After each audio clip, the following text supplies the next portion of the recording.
20 मुकाबले लगे, last league game WPL का वो खेला गया और उसके बाद ही पता चल पाया कि कौन सी टीम कौन से पोजीशन पे खत्म करेगी पॉइंट्स टेबल पे। इससे बेटर कॉन्टेस्ट देखा है आपने कभी?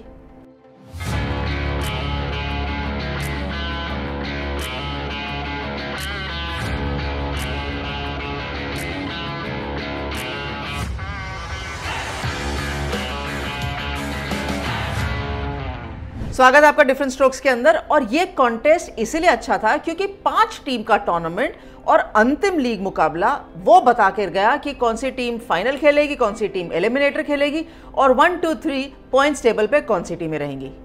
चलिए एक बारी नजर डालते हैं, क्योंकि अब तो सारे मुकाबले खेल चुके हैं ना, तो पॉइंट्स टेबल पे कौन सी टीम कहां है।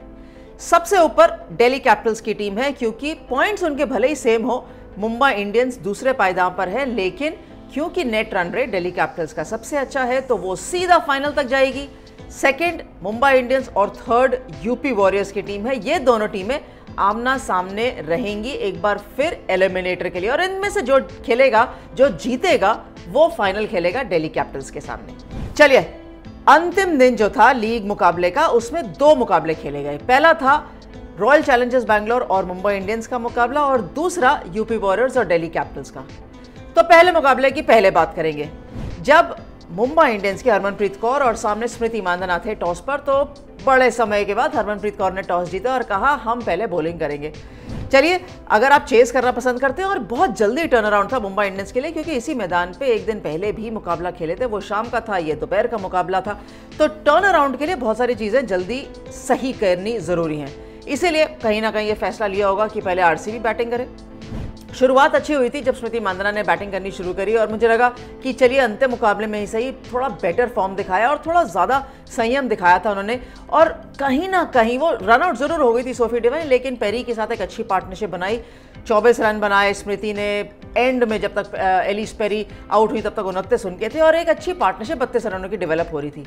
लेकिन एक के बाद एक जब विकेट्स गिरते गए ना, तो ऐसा कोई पार्टनरशिप, लंबा पार्टनरशिप देखने को मिला नहीं आरसीबी के अंदर, जो एक अच्छा स्कोर 150, 160 के आसपास लेके जा सकता था। और मैंने ये देखा है कि दोपहर के मुकाबले जो है ना, शुरुआत का मुकाबला छोड़ दीजिए, शुरुआत लीग के, लेकिन दोपहर में थोड़ा कम रन्स बनते हैं।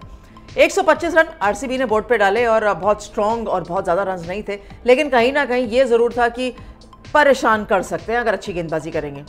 मुंबई इंडियंस ने अच्छी गेंदबाजी करी थी, खास तौर पर अमेलिया कर ने 3 विकेटें उन्होंने ली, लेकिन शुरुआत से ही नैटली सिवर-ब्रंट ने भी एक अच्छी लाइन और लेंथ पे गेंदबाजी करी। हेली मैथ्यूज तो अच्छा ही करती हैं, इजी वोंग को भी विकेट्स मिली, और बॉलिंग लाइनअप मुंबई इंडियंस का ज़्यादा बेटर लगा।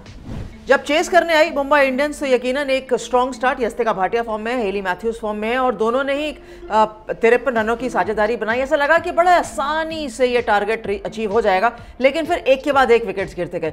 इनफैक्ट लगातार जब विकेट्स गिरे ना, जब यस्तिका आउट हुई, हेली मैथ्यूज आउट हुई, नैटली सिवर-ब्रंट भी जल्दी आउट हो गई, हरमनप्रीत भी, और आई थिंक 72-73 स्कोर था जब मुंबई इंडियंस 4 विकेटें खो चुका था। फिर भी कम से कम पूजा वस्त्रेकर ने एक अच्छी पार्टनरशिप चलाई एमिलिया कर के साथ, और एमिलिया कर के लिए प्रॉब्ली ये बेस्ट मौका था जहां उन्होंने गेंदबाजी भी अच्छी करी, विकेटें भी ली, और फिर बल्लेबाजी से मुकाबला जिताया अपनी टीम को। और जो ऑलराउंडर एबिलिटीज के लिए जानी जाती हैं, वो इस टूर्नामेंट में शायद पहला मौका था जहाँ इतना मुकाबला, इतना अच्छा स्किल दिखाने का अवसर भी मिला, और उन्होंने सही दिखाया भी। उन्होंने नाबाद अच्छे रन किए, 31 रन किए, और एक अच्छी पार्टनरशिप जो बना के टीम को जिताया। प्लेयर ऑफ द मैच मिला एमिलिया कर को, 3 विकेटें भी उनके नाम और 31 रन भी उनके नाम, और मुंबई इंडियंस मुकाबला जीता खुश खुश। अब वो मुकाबला जीत चुके थे, 12 अंकों पे पहुंच चुके थे, लेकिन मुकाबला एक और बाकी था। उससे पहले आरसीबी 2 में से 2 मुकाबले जीता, 4 अंक उनके नाम, और जिस तरीके से गुजरात टाइटंस 2 में से 2 मुकाबले जीता था, वैसे ही आरसीबी 2 मुकाबले जीता, और उन्होंने अपना कैंपेन खत्म किया। स्मृति मांधाना ने जरूर कहा है कि जब वो अगले वर्ष आएंगी वुमेन्स प्रीमियर लीग में, तो आरसीबी का प्रदर्शन और बेटर रहेगा। हमें भी इसी चीज की उम्मीद है। Have you ever heard of the Big Daddy? Join this platform to win prizes on live sports. There is one single wallet. Once you deposit the amount, you can choose from any live casino, sports or slot games.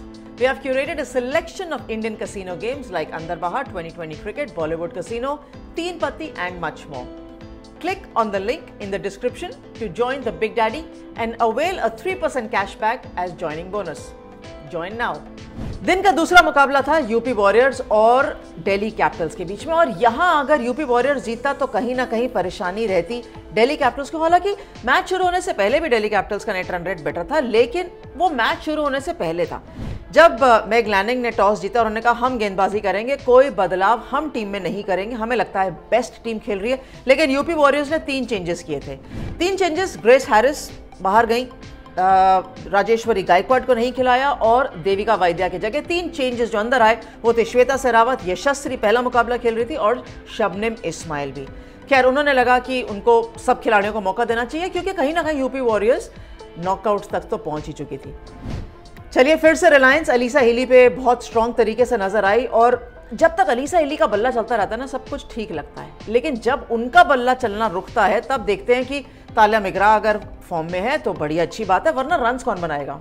Shweta Sherawat मुकाबले में जब एक बार वापस opening का मौका मिला ना Alyssa Healy के साथ, तो मुझे लगा उन्होंने 3 बाउंड्रियां बहुत शानदार लगाई थी। स्क्वायर ऑफ द विकेट लगाया, बैक टू बैक 2 बाउंड्री लगाई, फिर एक और प्लेस करके थर्ड पे बाउंड्री लगाई। तो मुझे लगा कहीं ना कहीं जो कॉन्फिडेंस एक अंडर 19 प्लेयर को मिलना चाहिए इस टूर्नामेंट से, वो श्वेता शेरावत को मिला। जरूरी नहीं है 50 रन बनाने, लेकिन आप किस तरीके से अपने रन्स बनाते हैं। 19 रन बनाए उन्होंने 12 गेंदों में, वो बतलाता है कि आप स्टार्ट ऑफ द टूर्नामेंट से towards the end of the tournament तक कितना जल्दी आए हो और किस तरीके से आए हो। कॉन्फिडेंस अच्छा है, पार्श्वी चोपड़ा के साथ भी कॉन्फिडेंस अच्छा है। लेकिन खैर बल्लेबाजी में करते करते सबको मौका मिला। तालिया मिगरा ने एक बार और 50 रन बनाए, जिसके चलते कम से कम 138 तक तो पहुंच पाई। कोच तो टोटल बोर्ड पे आया यूपी वॉरियर्स के गेंदबाजों के लिए डिफेंड करने के लिए, क्योंकि जब उन्होंने देखा होगा ना दिल्ली कैपिटल्स के गेंदबाज बॉलिंग कर रहे थे, खैर उन्होंने सबने अच्छी गेंदबाजी करी, ऐसा कोई खराब गेंदबाजी नहीं करी। पूनम यादव को गेंदबाजी मिली नहीं, हालांकि एज अ बॉलर खेल रही थी, क्योंकि एलिस कैप्सी इतना बढ़िया स्पेल डाल गई कि पूनम यादव तक मैग लैनिंग को जाने की जरूरत ही नहीं पड़ी। 3 सफलता उनके नाम, 26 रन देके राधा यादव को भी विकेट मिली, जेस जॉनसन को मिली, लेकिन अच्छा टारगेट था कम से कम दिल्ली कैपिटल्स को चेस करने के लिए। भाई मैग लैनिंग लेट साइड है, शेफाली वर्मा बढ़िया बल्लेबाजी करती है, तो जब इन दोनों ने बल्लेबाजी चेस करना शुरू किया तो ऐसे लगा कि अरे ये तो फिर से वही एक चेज है जो 8, 9, 10 ओवरों के अंदर दिल्ली जीत जाएगा। लेकिन ऐसा है नहीं। यूपी वॉरियर्स के गेंदबाजों ने कहा रुकिए, हम मैच में बने रहेंगे, एक विकेट मिलेगी तो दूसरी मिलेगी, दूसरी के बाद तीसरी मिलेगी, और जब लैनिंग और शेफाली दोनों आउट हो गए ना तो फिर थोड़ा सा ऐसा लगा कि प्रेशर में आ सकती है। जेमिमा रॉड्रिग्स है, मारेजान काप है, लेकिन जब मारेजान काप बल्ले से रन करने शुरू करती है ना, अगर गेंदबाजी में कंट्रीब्यूट नहीं करती तो बल्ले से करती हैं। That has been the quality of Marizanne Kapp, और यही हम ऑलराउंडर एबिलिटीज़ चाहते हैं देखना लगातार हर टीम के अंदर। उन्होंने 34 नॉट आउट बनाए और अगेन फिर से कोई तकलीफ रही नहीं, क्योंकि टारगेट बहुत बड़ा था नहीं ना। एलिस कैप्सी जिस तरीके से बल्लेबाजी कर रही थी, और खुद उन्होंने बोला क्योंकि player of the match Alice Capsey थी, 3 विकेटें भी ली उन्होंने, 34 रन भी किए 31 गेंदों में। उन्होंने कहा अब मेरा रोल अलग है, पहले मैं नंबर 3 खेल रही थी, अब मैं नंबर 5 खेलती हूँ या 4 खेलती हूँ, तो मेरा काम है अटैक करना और जल्दी रन बनाना, और वही फायदेमंद साबित हुआ दिल्ली कैपिटल्स के लिए। क्या 142 रन उन्होंने बोर्ड पे डाले, और भले शबनम इस्माइल को 2 विकेटें मिली हूँ, यशस्वी को विकेट मिली, एंड में एकस्टन को भी मिली, लेकिन रन्स बोर्ड पे कम थे। Delhi Capitals clearly top of the table, और फाइनल्स तक का रास्ता उनके लिए एब्सोल्युटली क्लियर। अब उनको कोई एलिमिनेटर नहीं खेलना, उनको कोई मतलब नहीं कि मुंबई इंडियंस और यूपी वॉरियर्स जब एलिमिनेटर का मुकाबला खेलेंगे तो वो कौन सी टीम जीतेगी, कौन सी हारेगी, कौन दबाव ज़्यादा लेगा नहीं लेगा, क्योंकि वो तो आराम से बैठेंगे ना, अब 3-4 दिन रेस्ट करेंगे और 26 तारीख को फाइनल खेलेंगे सीसीआई के मैदान में आके। हालांकि देखेंगे ज़रूर, क्योंकि मुंबई जीत रहा है या यूपी जीत रहा है, स्ट्रैटेजी उसी हिसाब से बनाई जाती है ना। लेकिन दिल्ली के लिए भाई तालियां, बहुत अच्छा तरीके से, वो कहते हैं ना लास्ट जब तक खत्म ना हो तब तक आप काउंट मत करिए किसी को कॉन्टेस्ट से बाहर, और वही दिल्ली ने करके दिखाया। मुंबई से हारे थे ज़रूर, लेकिन जिस तरीके से कमर कसीना गुजरात जायंट्स के एक और मुकाबला हारने के बाद उन्होंने कहा अब नहीं हारेंगे, अब सीधा फाइनल तक जाएंगे, वही करके दिखाया। टूर्नामेंट बहुत बढ़िया रहा है और अभी चल रहा है, खत्म नहीं हुआ है, लेकिन दिल्ली कैपिटल्स जब फाइनल पहुंच चुकी होगी ना और मुंबई और यूपी के बीच में मुकाबला होगा, तो कम से कम आप अपने फेवरेट जरूर पिक करिएगा। आपको क्या लगता है कि दोनों टीमों के अंदर कौन सी ज्यादा टीम है जो स्ट्रॉन्गर है? और एक और चीज, क्रिकेट खत्म नहीं हुई, क्रिकेट चल रही है, तो आप लाइक कमेंट शेयर करना मत भूलिए। सब्सक्राइब करेंगे तो आपको और जल्दी पता चल जाएगा कि हम क्या नया ला रहे हैं। Thanks for watching different strokes.